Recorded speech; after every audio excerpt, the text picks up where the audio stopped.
எல்லாருக்கும் வணக்கம். அவங்க அண்ணன் வந்து அந்த காம்பேர் வேலையும் சேர்த்து செஞ்சு பட்ஜெட்டை மிச்சப்படுத்திட்டாரு. ரொம்ப மகிழ்ச்சி. எனக்கு வந்து இது ரொம்ப ஃபஸ்ட் டைம், ஒரு ஃபஸ்ட் எக்ஸ்பீரியன்ஸ். இன்னும் அட்வான்ஸ் கூட வாங்கலை, ஆனால் போச்சு வந்துட்டேன். ஏன்னா நேற்று நைட்டில் அண்ணன் சொன்னார், அதுக்கு முன்னாடி கதை சொல்லிட்டாரு. ரொம்ப ரொம்ப இன்ட்ரெஸ்டிங்கான கதை. சமீபத்தில் நான் கேட்டதில் ரொம்ப சுவாரஸ்யமாக இருந்துச்சு. என்டர்டைன்மெண்ட்டாகவும் சரி, அது என்கேஜ் ஆகும், அது பேசுகிற விஷயமும் சூப்பராக இருந்தது. அந்த எல்லாத்துக்குள்ளேயும் அவரோட பார்வையில் ஒரு அறம் இருக்குது இந்த கதையில். அது எனக்கு ரொம்ப பிடிச்சிருந்துச்சி. என்னோடய கேரக்டர் ரொம்ப இன்ட்ரெஸ்டிங்காக, ரொம்ப பெக்குலியராகவும் இருந்தது. அதனால் இந்த படம் நிச்சயமாக பண்ணுறது நல்ல டீமாகவும் இருக்குது. கார்த்திக் அவர் வந்து உங்களுக்கு தெரிஞ்சுமா நினைக்கிற விவேக் பிரசன் தான் அவரோட சகோதரர். தெரியாதவங்க இது மூலமாக தெரிஞ்சுக்க. அப்புறம் வந்து அவரோட ரைட்டிங்கில் நான் இன்னொரு படம் பண்ணியிருந்தேன், அது சும்மா வருது சொல்லிக்கிறேன். அது படம் சீக்கிரம் வரப்போகுது.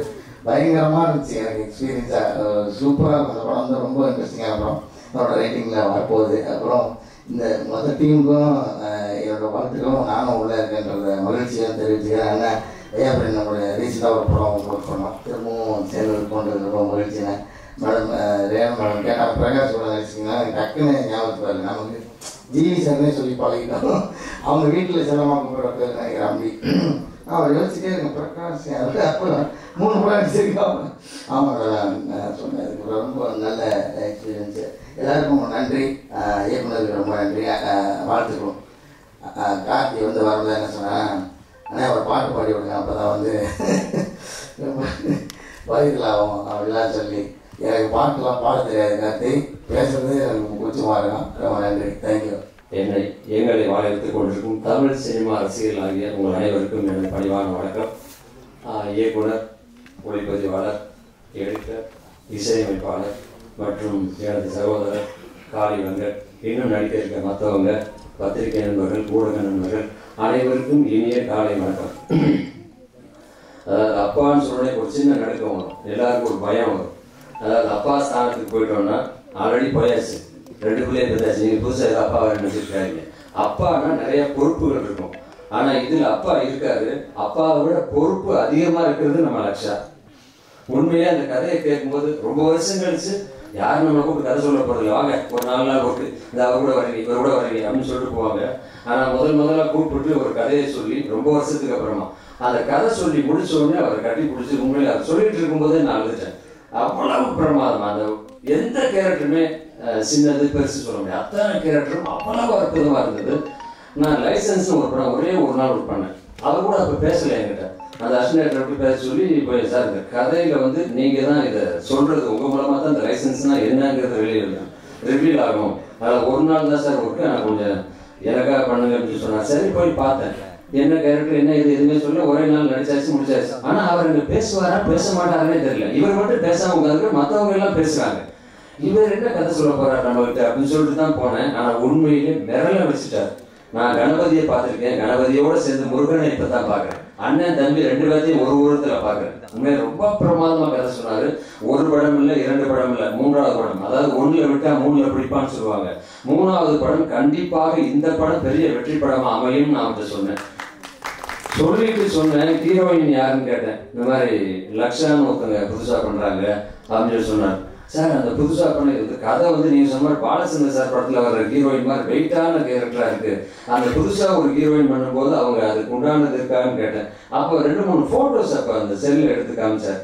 சார் முதல்ல இவங்களை பார்த்தேன், அப்புறம் இந்த ஃபேஸில் நீங்கள் இருக்கீங்க, அதனால தான் உங்களுக்கு தகுந்த மாதிரி ஒரு பொண்ணை பார்த்தேன். இந்த மாதிரி உங்கள் ஃபேஸையும் அவங்க ஃபேஸையும் மேட்ச் பண்ணியிருக்கேன்.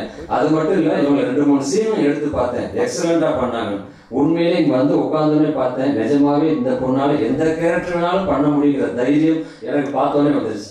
ஏன்னா எப்போவுமே கூச்சம் இல்லாமல் இருந்தால் போதும், தாராளமாக என்ன கேரக்டர் வேணாலும் பண்ணலாம். அதுபோல் அவ்வளோ அழகாக பண்ணார். இந்த இளஞ்செழியன் சார், அவரை பற்றி சொல்லணும்னா போன படம் லைசன்ஸு எந்த அளவுக்கு அது வசூல் வந்ததுன்னு தெரியல. ஆனால் நல்ல படம்னு நீங்கள் எல்லாருமே எழுதுறீங்க, விமர்சனத்தில் ரொம்ப அழகாக எழுதிருந்தீங்க. ஆனால் அந்த படம் ஒருவேளை அவருக்கு வந்து லாஸ் ஆகிருந்தா கூட அதை பொருட்படுத்தாமல் சமூகத்துக்கு தேவையான ஒரு நல்ல விஷயத்த சொல்றீங்க. அடுத்த படத்துக்கும் உங்களுக்கு உறுதுணையாக இருப்பேன்னு சொல்லி வந்து நிற்கிறார் பாருங்க. உண்மையில் அந்த இளைஞர்களுக்கு அந்த மனமார்ந்த வாழ்க்கைகள் சொல்லுங்க. உடனே காளி வெங்கட் நானும் ஒரு 10 நாளைக்கு முன்னாடி ஷூட்டிங்கில் இருந்தோம். அதை சொன்னார் அவர், அப்போ நடிச்சுட்டு இருக்கும்போது நான் சொன்னேன், வெறும் இந்த மாதிரி ஒரு கதை கேட்டேன், இந்த மாதிரி பாலா சொன்னாரா உங்ககிட்ட, ரொம்ப பிரமாதமான கதை, உங்களுக்கு கூட ஒரு கேரக்டர் சொன்னார் அதில் அப்படின்னு. ஆமாண்ணே பேசுனாங்க, என்ன கதை கேட்கல அப்படின்னா, நீங்கள் ஃபஸ்ட்டு அந்த கதையை கேளுங்க, அதுக்கப்புறம் நீங்கள் முடிவு பண்ணுங்கன்னு. இந்த சொல்கிறேன், இந்த 2-3 நாள் முடிச்சுன்னு சொல்லணும். அடுத்த 2-3 நாள் கழிச்சு டப்பிங்கில் போய் பார்க்குறேன், உடனே ராஜேந்திர கேட்குறேன், என்ன பேசியாச்சு கதை சொல்லிட்டு இருக்காரு டேரக்டர் அப்படின்னார்.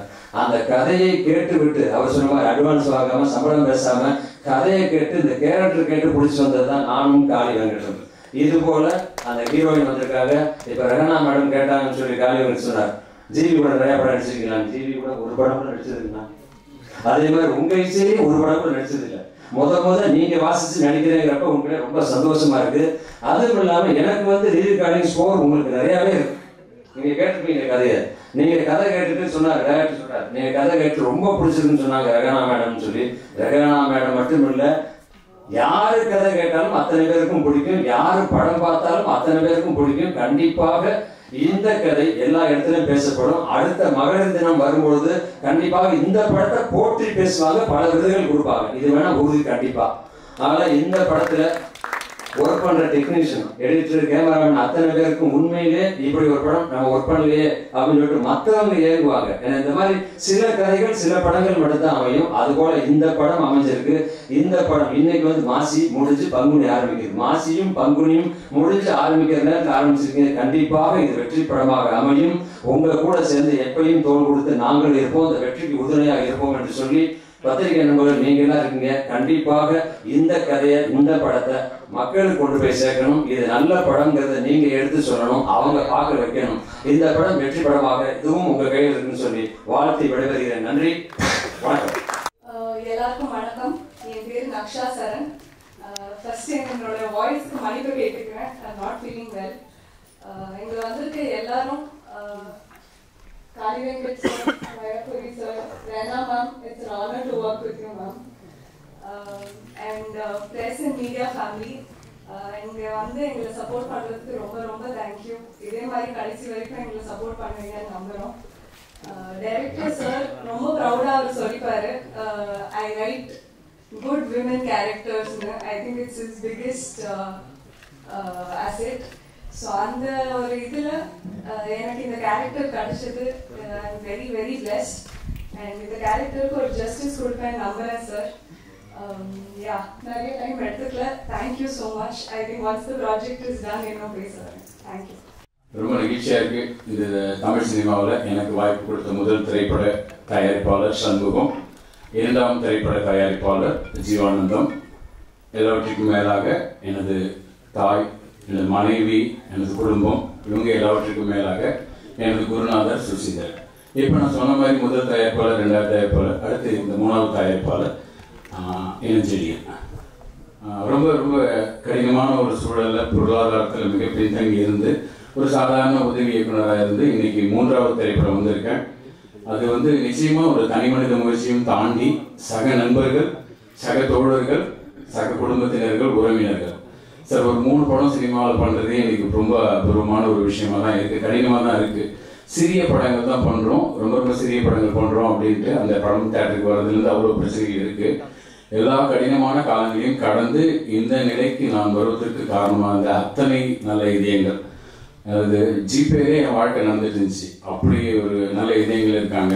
நைட்டு 12 மணிக்கு 1 மணிக்கு எல்லாருடைய வாழ்க்கையும் அப்படி தான் இருக்குது. ஸோ இந்த நிமிஷம் வரைக்கும் எனக்காக உதவிய அத்தனை நல்ல இதயங்களுக்கு நன்றி கூறிட்டு நான் இந்த திரைப்படத்தை பற்றி பேசுகிறேன். பைக் டாக்ஸி ரொம்ப ஸ்ட்ராங்காக இருக்கும். அந்த டே இன்னும் ஷூட்டிங்கே போல் டிசைன் பண்ணியிருக்கோம். ஸோ ஷூட்டிங்கே போல் இந்த படத்துடைய கதையை கூட எங்களால் ரொம்ப தைரியமாக சொல்ல முடியும். ஏன்னா எங்கள் எண்ணம், எங்கள் சிந்தனை முன்னொரு இயக்குனருக்கு கண்டிப்பாக வராதுன்றதுல பெரிய நம்பிக்கை இருக்குது. ரத்தன சுருக்கமாக இந்த படத்தினுடைய கதையை சொல்ல முடியும்.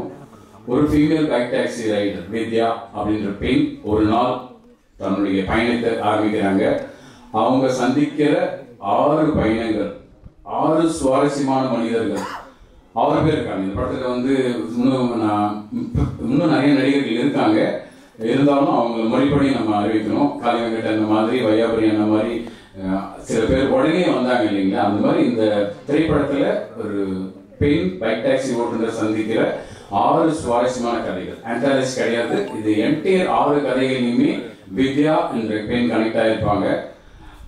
நவரசங்களை தாண்டி அத்தனை ஒரு விஷயங்களையும் குணாதிசைகளையும் பிரதிபலிக்கிற ஒரு அற்புதமான கேரக்டர். ஸோ ஒன் டேல நடக்கிற இன்சிடென்ட் 6 கதைகள், அருமையான கதைகள் இருக்கு.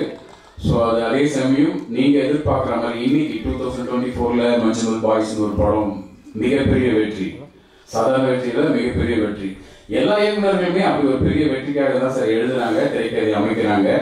நிச்சயமா இப்ப சமீபத்தில் இருக்கிற ஒரு வெற்றியை நம்ம கொண்டாடி தாங்கணும். அப்படி எந்த விதத்திலும் எல்லா இயக்குனரும் ஒரு பெரிய வெற்றி படம் கொடுத்தது தான் நினைப்பாங்க. அப்படி ஒரு பெரிய வெற்றி படத்தை கொடுக்கணும்ன்ற நம்பிக்கையோடு வந்திருக்கோம். ஸோ படத்தோடைய முதல் நாள் பூஜை ஷூட்டிங்கு நாளைக்கு, அதுக்கப்புறம் தான் பிளான் பண்ணுறோம். இந்த படத்தோட கதையை நான் உங்களுக்கே சொல்லியிருக்கேன். ஸோ நம்பிக்கை இருக்கு. மிக மிக மிக நேர்மையாக எழுதப்பட்ட கதை பார்வையாளர்களை சுவாரஸ்யப்படுத்தும் என்பதில் எங்களுக்கு எந்த விதமான டவுட் எல்லாம் கிடையாது. ஸோ இந்த வாய்ப்பிற்கு எனக்கு உதவிய அத்தனை இதயங்கள், யாராவது பேர் சொல்ல மறந்துட்டாலும் பரவாயில்ல, அதுதான் சொன்னேன், அத்தனை நல்ல இதயங்களுக்கும் நன்றி கூறுகிறேன். இந்த திரைப்படத்தின் மூலமாக நிச்சயமாக ஒரு தேர்ந்த மிக சிறந்த இயக்குனராக என்னுடைய பயணம் இருக்கும். அதுக்கு என்னுடைய அத்தனை உறவுகளுக்கும், திரையுலக சொந்தங்களுக்கும், திரையுலக நண்பர்களுக்கும், உறவுகளுக்கும், நண்பர்களுக்கும் நன்றி. நிச்சயமா அதாவது என்னுடைய உரை எல்லாமே நன்றி உரையாக தான் இருக்கும் பார்த்தீங்கன்னா. ஸோ நன்றி அப்படின்றத தாண்டி அன்பை நினைக்கிறோம். பேரன்பு பெருத்தோங்கட்டும். மிக்க நன்றி.